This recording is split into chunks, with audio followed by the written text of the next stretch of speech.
Hello, basketball gamers, and welcome to episode number 129 of the NLSC Podcast.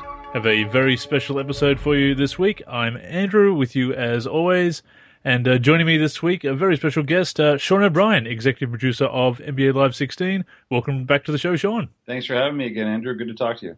Absolutely, and going to get some insights into NBA Live 16 today. You guys were kind enough to fly me over back in July, so I got my hands on the game. So it's going to be quite an interesting conversation today, I guess. Yeah, did you have a good time in Orlando? Absolutely. It was kind of weird to see the tropical storms roll in every afternoon. That was a bit different, but it's almost 3 years for me down there. I'm still getting used to that.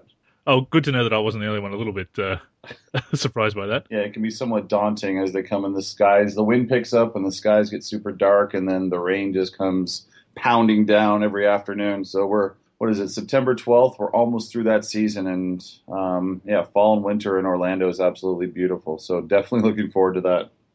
So still getting acclimatized because, of course, you hail from Canada, actually the home of my favorite band, the Bare Naked Ladies. Wow! I entertained Corey at the community event when I mentioned that. That was pretty funny too. But Corey being from Toronto and Bare Naked Ladies are actually from Toronto, so I'm sure he got. That's right. Yeah, I'm sure he got a kick out of that one. Yeah, absolutely. But so we are here to talk about NBA Live 16 today and get some insights. And I guess the first thing I wanted to mention was that the thing that I've noticed in this previous season, as it is that you guys have seemed a lot more confident in the game this year. You've been dropping gameplay footage. Some gameplay footage came out just this week, and even the very first thing you dropped was basically the gameplay trailer and gameplay blog. So it really seems that there's a confidence in NBA Live 16 this year. Yeah, I think there's a bit of a confidence. I know that, we obviously still see, all the deficiencies in the game. That's sort of the nature of, what we do and how we develop. And we're always looking ahead and looking at the weaknesses and obviously trying to address those. But I think the biggest difference for me this year, as we've been developing the game, pretty much since, or I guess up to E3 and beyond, is that the game is actually in a position to share. What we've been doing in both 14 and 15 is we've just been breaking the game down so much and taking those two steps back to make one step forward. And I think that the game really wasn't in a state for players or fans to see it up until right at the very end when it finally sort of came together. And I think that the sign of a game getting stronger is a stronger overall foundation. And you're not redoing all the core fundamentals in gameplay every single year. And once you get that core foundation, it's a lot easier to share some of the things that you're doing throughout the course of development, because there isn't all the other warts there that most players just can't see beyond because the game isn't a finished product. So yeah, I think it's a bit of a confidence, but it's also just the reality of our foundation becoming a lot more stronger and us in a position to share a lot more content prior to being final, and then just the overall state of the game. Well, you guys have talked before about the 3-year plan, and we are starting to see that come into fruition in NBA Live 16, and I can attest to that, having had some hands-on time with the game, of course. And one of the things, obviously, one of the most important things in any game is the gameplay, because you can improve the visuals all you want, and you can add all the bells and whistles, and you've got the ESPN branding and everything and all that great stuff. But if the game doesn't feel good on the sticks, that's the most important thing. But I can tell people, I guess now that I can talk about it a little bit, that NBA Live 16 does feel really good on the sticks. The more responsive than previous years, and both looking and feeling good. And just wondering if you could give us some insight into some of the improvements in gameplay this year. Yeah, I think a lot of the stuff that we've spoken about, Andrew. The things that resonate with me is, and I know EA loves to coin their features, but the live motion, which is our physics-based player movement system that we developed and kind of revealed at E3. But obviously I've been working on it since then, and will continue to evolve it moving forward in different areas of the game.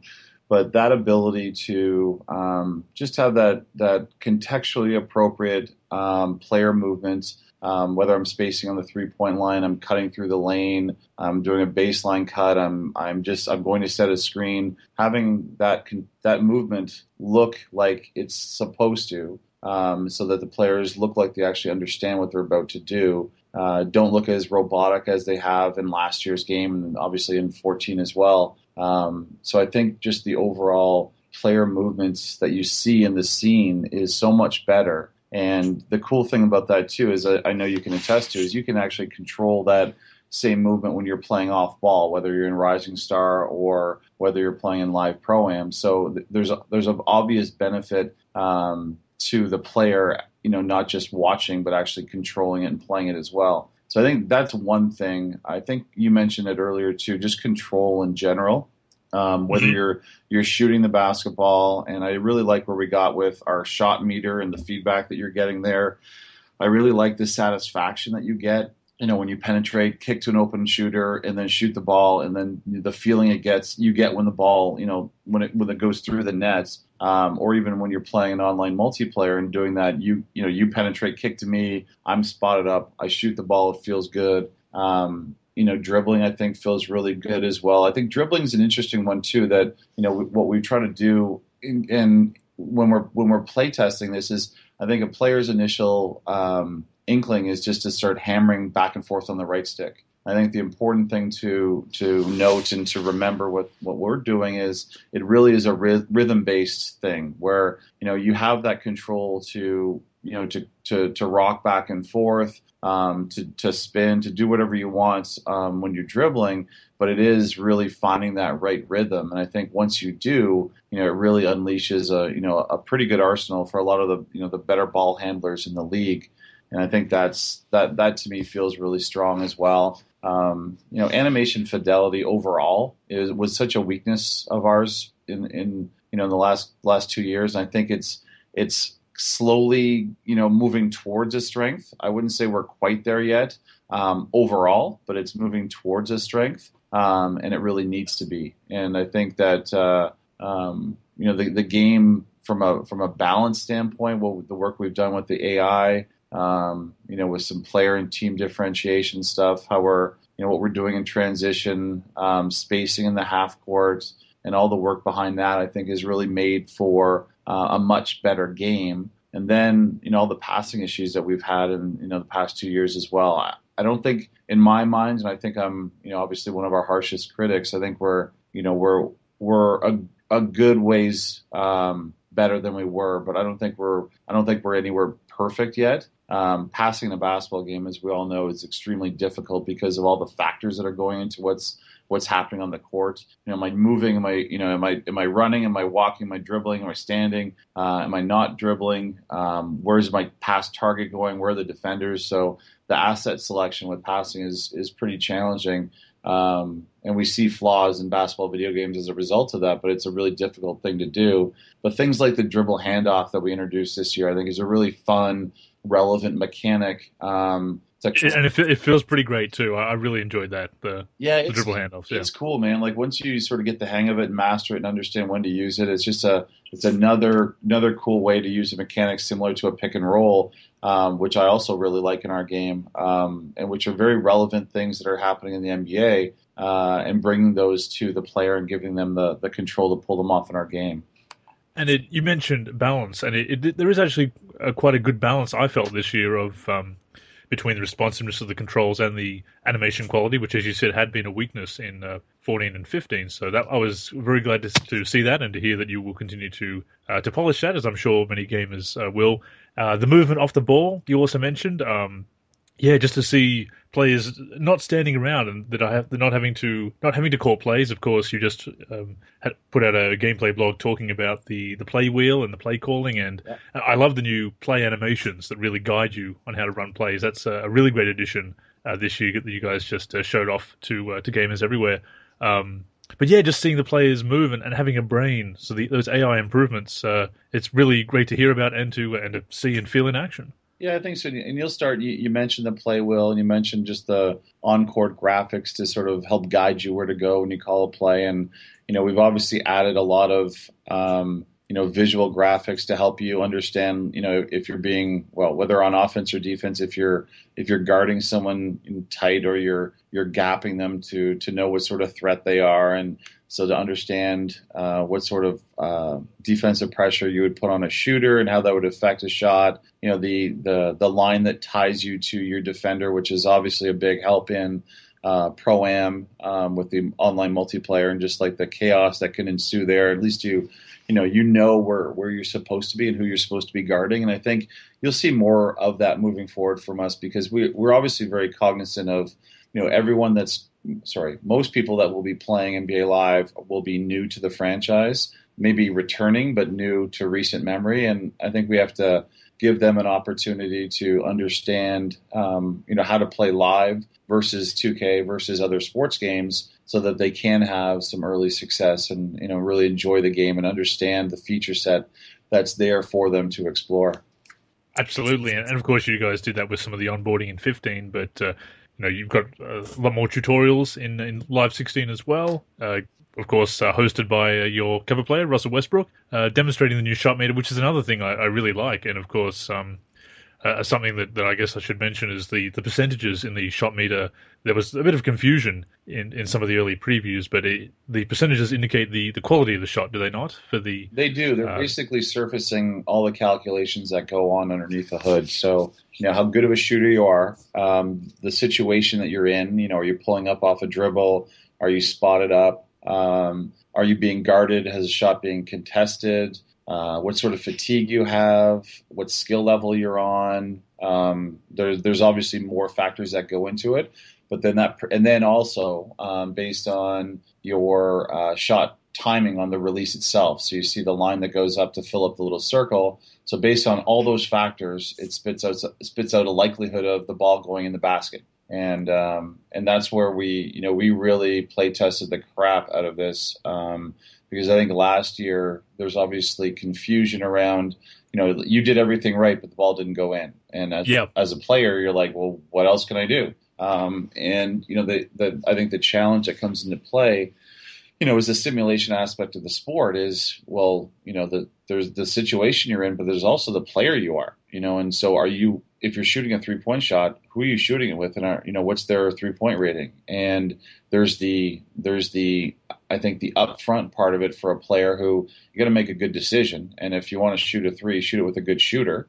First of all, so making that decision, but then when you do shoot it, you've got the control to be on balance and have the right timing with your shot button. And then it's the question of, well, were you guarded, and were you not guarded? Are you tired? And all those things factor into it. So it can't be a 1-to-1. Well, I hit the button properly, I release at the right time, the ball should go in. I know as players, when we're in the heat of the moment, we expect that to happen. But yes. The simulation aspect of the sport and the game needs to reflect all those other things. So we're trying to surface, based on all those factors, here's the likelihood of that shot going in. But it also gives you feedback on, what, next time don't shoot with that guy, or don't take contested shots because there's a lower percentage and less likely for the shot to go in. And some shots, depending on the player and the shot that you're actually taking, a 30 to 40% shot may actually be a pretty good percentage for that type of shot you're taking, and you actually get some good feedback on why it missed or went in, or what kind of player it was. So I was really impressed by that, because, again, as you said, last year you get that feedback and think, oh, well, why did that miss? But you did touch on an interesting point that we've also talked about in the podcast before, is that as games like NBA Live strive for realism, sometimes the reality of the situation is you can do everything right, yet something won't work out. I mean, you look at a team might run a play to perfection in real life and get an open shot with a really great shooter, but it may still miss. Sometimes the results will be undesirable, because I guess that's life. Well said. I agree.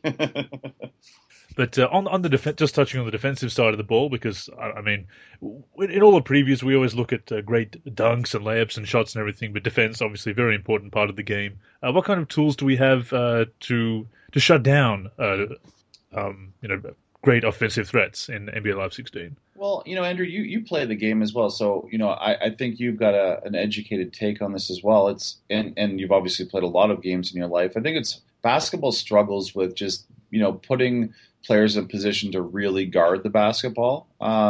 I would say we've done a pretty good job with that this year. I don't think we're perfect by any stretch of the imagination. It's something I really want us to look at moving forward to maybe try to innovate there. I don't think anyone's really tried to innovate there. It's kind of just been the same thing in basketball games for the last 15 years, quite frankly. So, I think what I find anyways, and, you can speak to whether or not you agree or if you've got a different experience based on the time that you spent with the game. I find that for the most part, if I'm smart, I can stay in front of my defender. You obviously have to take into consideration who you're guarding and who you are. So what the speed differences are, is he a good shooter or not? Should I gap him? Should I play him tight? And if you're smart about that, I do think that you can stay in front of the basketball and actually guard. I think that, the steal mechanic is much improved over last year, which, to be honest, isn't saying much because I don't think it was very good in last year's game. You could kind of spam steals, which actually helped me get the triple-double trophy on PlayStation. So that was good, I guess, for that. There's one positive in it, then. Yeah, and I think we've really where we've really changed the way the game is played is I think, in my opinion, with help side defenders. I think the AI and the logic behind who's helping and how they're helping, and then what happens when they help. So in last year's game, obviously, the offensive player was like a bowling ball and could just like roll through people and still get to the rim. So I'm very happy to report that no longer occurs, and that there is a sense of physicality when you get down into that. Around the rim, around the hoop area, anyways. And I think that our shot blocking to me is much improved over last year. And again, the physicality in the air and the collisions that happen and the physics that takes over there, it's starting to feel pretty good. So I'm happy with the way the game is balanced from a standpoint of it's not a dunk fest, it's not an offensively dominated game, and there is some balance and some control that I have while playing defense. Boxing out while I'm trying to get a rebound and getting after a rebound. I think there's some good things there that I think that create some really good balance and create some good some great one-on-one matchups in the game this year. It's very good to hear, obviously. And the other thing that I would add to that, of course, the more responsive controls also help staying in front of your man this year. Just as they help on offense by making moves, certainly being able to stay in front by being able to move on the sticks and not have that delay, and then watch the CPU by you. So that's definitely good news there. And of course, we also have sliders this year, which people are very happy to see. So hopefully, people, if what comes out of the box isn't quite to people's liking, maybe tweak it a little bit as well, which definitely a welcome addition this year. Yeah, we understand that the reality of the player and many players just want to have slightly different experiences. So I think sliders from that standpoint is important to give you that customization, allow you to, you and I want to play the game slightly differently. Well, you can. I think that's important and definitely a good feature to have. Definitely. Moving on to some of the game modes, of course, the big one this year is Live Pro-Am, which you unveiled to me at the community event, and I've run down the mode on the podcast before. Well, I've broken down, I guess. Run down sounds like I'm running it, making fun of it. I've broken it down on the podcast. I did my hands-on impressions, of course. Perhaps the biggest compliment I can play is that I'm traditionally a franchise guy and not really an online player, yet this is a mode that will actually get me to play online. And, of course, a lot of people wanted to see live run back, and Summer Circuit is fantastic as well. I can see a lot of people enjoying that, and a lot of people really expressed interest and excitement when they saw that announced a couple of months ago. I just wanted to ask, basically, has anything new been added since I played the game, or is there anything that hasn't really been talked about with Live Pro-Am that would be something to look forward to and look out for in the mode, basically? I think you definitely got a hands-on with everything. I think the only thing that's happened since you were there last is a lot of the final gameplay tuning. I'm just trying to remember the last. So you were here at the end of July, is that correct? That's right. Yep. Yeah, so you will be hopefully pleasantly. I was about to say surprised, and surprised not the right word. You'll be pleased to know that a lot of the lingering, there was still some lingering responsiveness issues in some places, like rebounding and jumping. Some of the tuning around your teammate grades. Some general performance issues that we were having, as far as just a little bit of latency and lag that was happening at different situations. Kind of like the last month or so of cleanup that we normally do has all been addressed. I really like the way that. And also, sorry, some of the things that you had in Summer Circuit at that time too. I believe just some balancing on difficulty as you go through the 5 different levels at each venue tournament. I think is in a really good place too. So for all the people listening, the game changers, and Andrew being one of them coming up, a lot of what we do, and the guys spent, and you probably said this as well, like I think it was 10, 11 hours each day for 2 straight days. And the feedback that's provided at that time is so critical for us to do our final tuning and game balancing to ensure that, the end result, the difficulty levels are at a great place, that all the sort of potential exploits are identified and then addressed afterwards. So it's such a great opportunity for us as developers to see how the game, in this case, how the mode or the 2 different modes will be played by some of our best players in the real world before the game comes out. And then we've got, 5 weeks in this case to address those things before they actually get out there. So it really limits the amount of issues that are in the final product when it actually gets into the hands of players in the real world. In this case, our demo that's coming out on the 15th. So I think all of those things, Andrew, I think when you play, assuming you download the demo and play it next week, I think you'll be pretty pleased to see a lot of the fruits of your own labor and the feedback that you gave, coming to fruition and being addressed in that final build. Oh, that's cool. I mean, I was planning on downloading the demo because I was interested in seeing, just how different it is, and even seeing some of the gameplay footage that came out that the Hoop God, shout out to the Hoop God. Yeah. He posted the gameplay footage on the official website, and even looking at that, I thought that looks better than the game I played, and the game I played I quite liked. So that was definitely good to see. Yeah, a lot happens in that last month. It's a lot of those small little annoying issues that you guys were speaking about at the end of July. Those all, I'd like to say all, but I'm sure it's most of those get addressed in a very meaningful fashion during that last month of development, when that final tweaking and tuning goes on and bug fixing that's happening. We're very aggressive as a franchise because we know that, we're a challenger. And so we need to be aggressive. We need to push the team to go as hard as they can for as long as they can. So we are very aggressive and, really, use the full 12 months to the best of our abilities to make the best game that we can.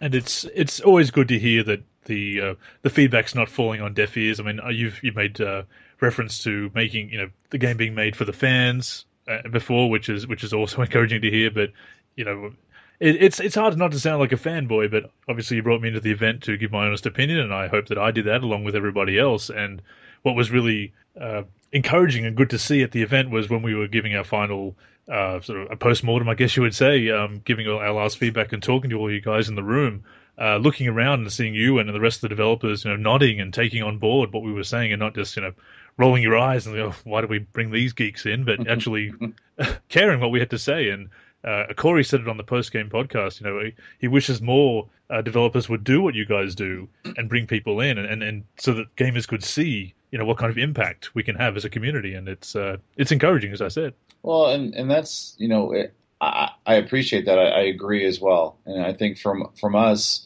for our standpoint, it's not a PR move. It's something that, like I just mentioned a few minutes ago, it provides such an amazing opportunity for us to see and watch and then hear the feedback from, some of our best players in the world. And then so they know the game, they know the competition, they know the sports genre, and they're giving their feedback, their qualitative feedback on where we're falling short. And then it's up to us to understand, how to then address some of those issues and get there. And, I think you can attest to the fact that, we had every single designer in the room listening and taking notes and, asking questions about their specific game areas. And we do take it very seriously. And I would much rather, know where we stand before our game goes out, because it gives us an opportunity to address those issues. And I'm very genuine in that approach and will always continue to be that way. And I think it's really important for us,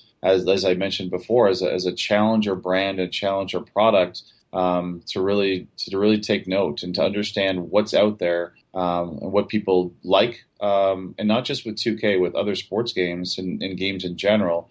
What are people liking and what are people not liking? Because we have an opportunity as we build this game from the ground up to do it the right way. And if we're listening, and not being, egotistical or arrogant to think that we know best, we're really listening to what players want. And maybe some players can't even communicate what they actually want, but they can communicate what they don't like. And the internet is full of that. Yep. So we definitely, are listening to that and trying to use, use that lens that we look through to really determine what we choose to build and how we build it, and then get that feedback and hopefully validation along the way that we're on the right path. And I love our Game Changers program, and it's amazing to see the level of commitment that you guys come to the table with every single session, and it's really cool to see. Well, if you go to the trouble to bring me in from Australia, I'm certainly going to try and bring my A game as a as a fan. And a shout out again to, of course, you for signing off on that, and AJ for putting together that great community event. And it was cool to have you, man. You're such a great supporter of just games, and what we're doing in basketball, both 2K and NBA. So it's great to have you present and make that long trip to get to Orlando to help us out. There was a couple of moments when I must admit that I kind of zoned out as jet lag hit, but I'd like to think that I made sense for most of the time that I was there. Yeah, completely understandable. Don't want to take up too much of your Saturday, but do have a couple of more questions that people will crucify me if I don't ask them. What's the deal with, obviously Live Pro-Am is the main focus this year, and it is a mode that is, I feel, going to move the needle, and a lot of people seem interested. So I don't think that's an unfounded belief on my part or yours as the developers. But as far as Dynasty mode and Rising Star, two other marquee modes, people just want to know what's kind of got into them this year, and whether there'll be a focus in the future as well. Yeah, they really will be. I think that we focused on our Live Pro-Am and building the technology and building the feature set for not only for the online multiplayer, but it's all everything that goes with it. So, starting with our Game Face HD scanning tech, and that the companion app, to all the Create Player and all those assets that are there, and the player progression that you go through, that's through Pro-Am and Rising Star right now. And there's so much that went into that from a foundational layer, and also from a feature standpoint with those features and those modes. It did come at the expense of especially Dynasty mode this year, and I think Rising Star does get the benefit of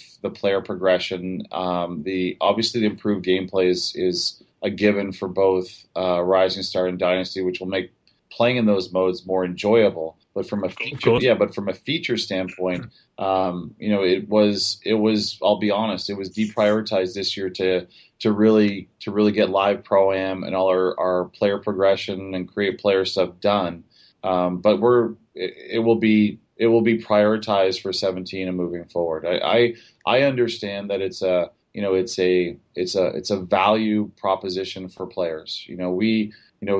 There's people who enjoy playing, like you said it yourself. You may be surprised with Live Pro-Am, and as someone who doesn't typically go in and actually play in an online multiplayer setting, and hopefully you do enjoy that, especially with Summer Circuit, when you can do it either by yourself or either with 1, 2, 3, or 4 buddies. So you don't need to sort of just do it with random people. I think I think the reality is that there's so many fans out there that do want to play, a dynasty, whether it's along with the real season or whether it's something that's just a fantastical or fictional approach to their season and what they would do with their team. So I think we really have to get back to that for 17 and ensure that we're the challenge for us is how we innovate across the board. How do we innovate in Dynasty and Rising Star?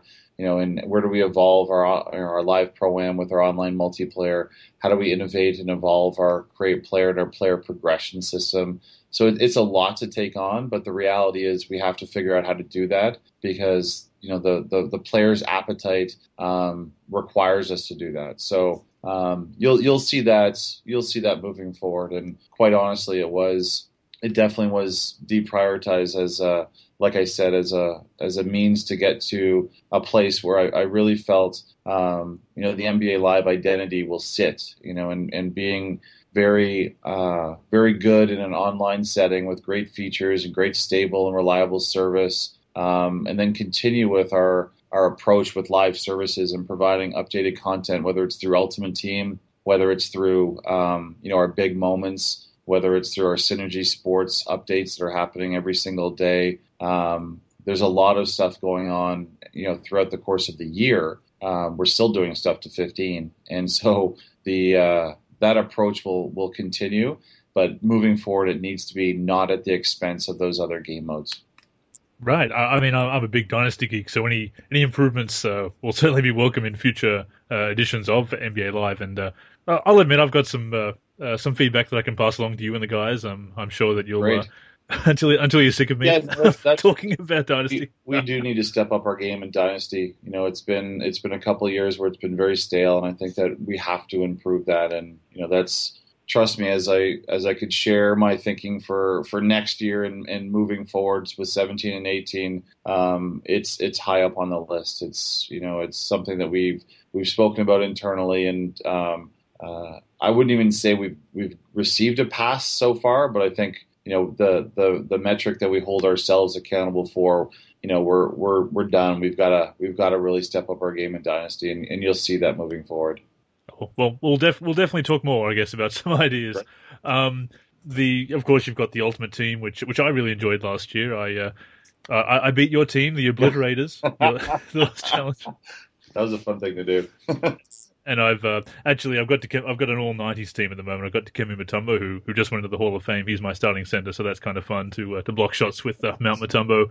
And of course, you've got the big moments, as you said. Also, a lot of fun live season to play along with the season.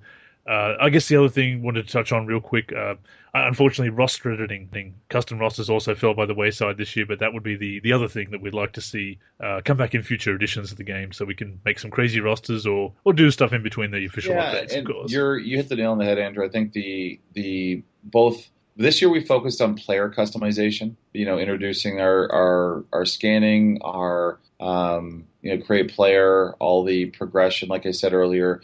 The purpose in which you're playing, Pro-Am this year is really it's about yourself and that journey as a player and the creative player that you've made. So, and there are some really cool options. I don't have any ink myself, but I'm looking at those Randy Harris tattoos and thinking maybe I should. Yeah, there's some cool stuff in there. I'm pretty exclusive. Well, maybe my avatar can. If I'm too much of a wuss in real life, at least my virtual player, my Rising Star, can have something. That's why we play games, man. That's right. But I do think you'll see more of those team customization and just customization options in general that I think players want moving forward. So it was a very conscious decision to focus on player this year. And I think you'll see more of that moving forward, as well as more team type of customization options in the game. And, of course, one of the main things to do in NBA Live is, although the Live Pro-Am is perhaps more of a street based mode, and talking to the guys, it seems you guys took a bit of inspiration from the NBA Street Series, which was really cool as well. I liked Street Home Court especially, but you do remain an NBA sim, and you've made the upgrades to AI and everything in the gameplay to really simulate that. And but there are some changes that have occurred this off season, and one of them is that the NBA has just announced that they're introducing a slightly different playoffs format where teams will now be seeded 1 through 8, with the division winners getting a playoff spot but not a top 4 seed. Is that something that we reflected in Live 16, either out of the box or in a patch? Well, we got the same heads up that everyone else in the world did on that one. So Okay. obviously everyone knew that it was going to be voted on and likely to pass, but we didn't know when it would be put in effect for. So it's definitely something that we're looking at. I can't, without knowing the complexity of this, I can't commit to whether it'll be done in a patch or not. But Sure. yeah, I can guarantee you this. We've already had email discussion about it and making sure that it's on the docket to better understand what it would take to change that in the game, and so that we can have that reflected in 16 for our players. So more to come on that. I know that's something that is quite meaningful, in a career mode. So it's something that we're taking very seriously to see if we can address that. It'd be so much easier if the NBA didn't make these last-minute decisions. But they're gonna time their owners' meetings and everything at a better time for us. I mean, video games, that is the paramount of importance. For us, yes. Yeah. The NBA Live series, although it's had its ups and downs, has been around for a long time now. In fact, 20 years, or a little bit longer, actually. And we've just tipped off our 20th anniversary of NBA Live content on the NLSC, which has been a fun look back for me. And we've got a lot more content to go. And you've been around the series for a long time as well. Before, as we mentioned, you're a cheat code in NBA Live 97. We can get to play your likeness in there, or a fantasy likeness, perhaps. Somewhat exaggerated, right? Well, we have met in person. You're not a 6'10" power forward who dunks every time, but Yeah, exactly. I've shrunk over the years, Andrew. Haven't we all? But yeah, just thought I'd get. Just wondered if you had any thoughts on the anniversary, of course, and maybe a quick story to tell, or some reflections as you not only look forward, but also look back at some of the great moments that Live's had, because it was the game that I and a lot of other people grew up with as the NBA sim. Yeah, for sure. For me especially, you mentioned being a cheat code in '97, and that was a result of being where I went to college was literally a mile away from the old EA building in Burnaby, British Columbia, Canada. And so I played basketball. I went to college at a school called Simon Fraser University, which is, it's a NCAA Division II school. And it's the only NCAA school outside of the US. But my coach had a very good relationship with some of the people over there making, at the time, our, the NBA game, and, and even Coach K at that time too. And so as players, in my junior and senior years, we used to go over there and just play the game in development, similar, and much less refined to the, your experience that you had. We would just go in, and as basketball players, and because these guys were just, you have to remember, this is like, the 1994, 1995, and so the guys making the game were game developers, and there was not a whole lot of basketball expertise. They were fans of the game to a certain extent, but there was not a lot of expertise there, and so they'd just bring us in just for a general first impression on, from a basketball standpoint, what do you guys see? Like, is there any sort of abnormalities or anything, or is there just any bizarre behaviors that you're seeing? And so we would do that and give them some feedback, and it was cool. And I used to sort of grow up taking quarters from my parents to go play Galaga at the Donair shop near my house. So I was one of the kids who who liked playing games, had a bunch of handheld games growing up, and playing on my Commodore 64. And so there was a certain sort of interest in games, but I never really thought about this becoming a job for me. But, after my senior year, in that spring, myself and my point guard got asked to do something that was new to us, and it was called motion capture. And so, we were the first motion capture talent for NBA Live 97. And just thinking back on that experience, what that looked like in 1996 versus what we're doing, right now in the year 2015. And when I think of the capture space that we used in the hoop, and they had us like literally doing chalk outlines of our feet, and everything that we did, if we did a jump shot or a layup, we'd have to like come back to the exact same spot. And if we didn't get, if we were off by like a toe, or they didn't make us do it again, and just how long and grueling those days were, and paying us Wow. paid us Yeah. $8 an hour, and like literally the size of the motion capture volume that the cameras were working, and there must have been like 4 cameras at the time. Was the size of half of a basketball key, and so it was super tight and tiny, and we couldn't do very much. And then I look at what we're doing today with dozens and dozens of cameras in a space that's the size of 2/3 of an NBA court. With NBA talent coming in, or D League guys coming in and competing, and then the data that we're getting for our game, and just how much we've evolved in the time that I've been, when I was first introduced into the industry to, where we are today. It's just incredible to see the jumps in how we make games, and how much technology has helped us provide a realistic environment, and how big the teams are now, and just the challenges that we have. And it's a pretty cool thought to go back to just visualizing myself and my point guard Novell Thomas, and the two of us doing that, and how random of an experience it was, to where it's sort of where it's led to, and the experiences along the way. And I think that's been a pretty cool thing. And to your point too, like we've had some amazing NBA Live games, and an amazing run up until Gen 3, when EA Sports just really kind of crapped the bed. And that's super disappointing for me personally, as someone who's invested a lot in both the NBA Live brand and our NCAA March Madness brand, and put a lot of time and been friends with so many people that have along the way done the same thing. And so I've said it before, and it was really the primary motivator for me to come back to EA and to move my family to Orlando to try to right this ship a little bit. And I'm very honest in saying it hasn't been easy, and it's been extremely difficult. But I'm also really proud of where we've got to today, based on where we were. And I think that I'm super excited about the team that we have and the product that we have now that our heads are above water, and we can really look around and start building the game that's in our heads. And start showing players that. And I'm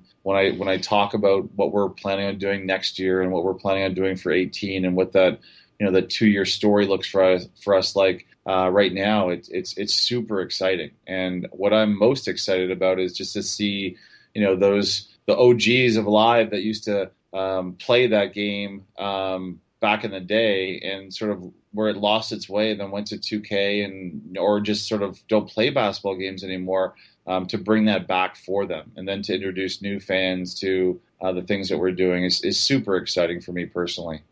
And it's fun for me as a one of those older NBA Live players to see it come to fruition, and see that the vision start to be realized with Live 16. And I certainly can see the big improvements from 15. So I guess you kind of actually answered one of the next questions I had, which was the next step for Live, which I guess is to continue to build on that strong foundation, and flesh out some of those modes, and get the customization back in, and really make that well-rounded product. Yeah, and that's where I agree. I think it's the value that we need to add in the product across the board, where we spoke to with the further customization, what we're going to do in Dynasty mode, what we'll do in Rising Star, how Pro-Am will be involved, how the player journey through progression will be evolved, and will be different moving forward. And then at the heart of it all is just gameplay, and making sure that all those core fundamentals that we spend a lot of time getting those better and better every single year. Because I think in a sports game especially, that's something that just doesn't go away. It's just everything can always be better, whether it's it's stick handling and shooting in a hockey game, to a quarterback throwing the ball and catching in a football game, and same thing in FIFA, same thing in basketball. Those core fundamentals are something that you have to spend time on every single year. You have to really evolve and innovate in the area of animation, to make sure the fidelity of human movement and human behavior is there, because that's the believability of why we play games. Excuse me. And I think the the reality of where we are in this generation of hardware, it provides the opportunity to really create those believable characters, and we have to provide that for our players, and that's exciting and fun for us. So I'm definitely excited about leveraging our past, and you talk about it in the last 20 years and some of the amazing moments that haven't been there in the last 5 years or even the couple of years prior to that, save maybe like the 1 year of NBA Live where I think it was wait a minute, I think maybe they do understand how to make a basketball game again. But I want us to get back to that place and back to where the feature set was satisfying our fans and giving them more than they expected. And that's sort of what gets me up every day and motivates me to make the best NBA Live that we can. Well, we've talked to you before on the podcast, and it doesn't sound like you're going anywhere or giving up. It sounds like you and the rest of the team, and having met you guys, and everyone just seems really committed to this idea. So it's really really encouraging to see.